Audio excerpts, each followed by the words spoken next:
अनेक लोक म्हणतील हे भाऊ असा आलाय आणि सगळंच देतो म्हणतोय, कसं काय करू, काय माझ्याकडे सगळंच आहे. डीपीडीसीचं बजेट 1000 कोटी आहे आणि माझ्या खात्याचं बजेट 50,000 कोटी आहे. असं झाडलं तरी ना इथलं चोपडीतली सगळी कामं संपून जातील. आज नागदऱ्यातल्या माझ्या जनतेला शब्द देतो, या तुमच्या कुलदैवत दत्ताला ब वर्गाचा दर्जा या ठिकाणी देण्याची घोषणा मी करतो. ब वर्ग देणार नाही फक्त बापू, ब वर्ग डिसेंबर महिन्याच्या आत देणार आणि पहिल्या टप्प्यात 2.5 कोटी रुपये त्या मंदिरासाठी देणार आणि त्या मंदिराचा जीर्णोद्धार करून ते मंदिर बांधायचं काम हा जयकुमार गोरे करणार, हे सांगण्यासाठी या ठिकाणी आलोय. 40 लाख रुपये प्रशासनाने सांगितलं. मी वीरभद्र मंदिरासाठी 50 लाख रुपयाचा सभा मंडप या ठिकाणी देण्याची घोषणा करतो आणि 50 लाख रुपयाचा मंडप या वीरभद्र मंदिराला बांधून देतो. सांगा तुम्ही काय करणार आहे? संत बाळूमामाचं मंदिर याच भागात, याच गावात आहे.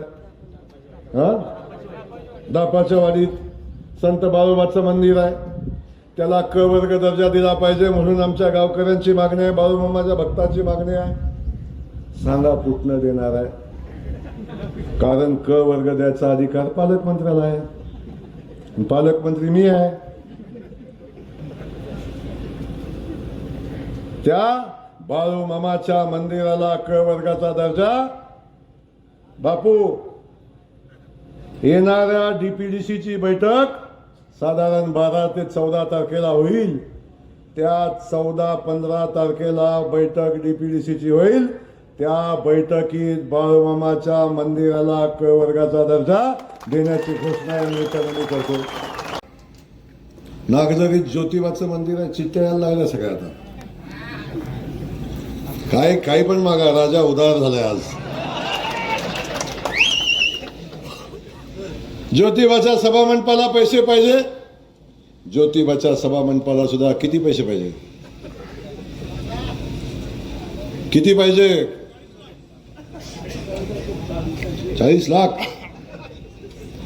चला होऊन जाऊ द्या. 40 लाख रुपये ज्योतिबाच्या सभा मंडपाला देण्याची घोषणा या ठिकाणी करतो. आता चिठ्ठ्या लागल्या. मी कॉलेजला असताना मला अलीकडे 2-4 दिवसात असं झाले, साधं कॉलेजला असताना कुणी चिठ्ठी नाही दिली मला.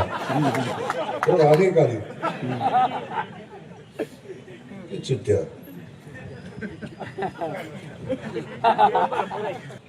उद्या पुढं जे नेतं इथं तुमच्याकडे येतं उद्या सांगतील, त्यांचं गुण कुठंच स्थिर नाही, कुठंच स्थिर नाही. शेतकरी बांधव आपण इथं आहे. मोदीचं 6,000 येतं का नाही खात्यावर? फडणवीस साहेबाचं 6,000 येतं का नाही खात्यावर? आजपर्यंत आलं का कोणी? दिलं का कोणी? बरंच गडी म्हणतात खिशातलं देतं का? आम्ही नाही खिशातलं देत, पण जेव्हा तुम्ही सत्तेत होता तेव्हा खिसा फाटला होता का? कुठे गेलता खिसा तुमचा? एबीपी माझा, उघडा डोळे बघा नीट.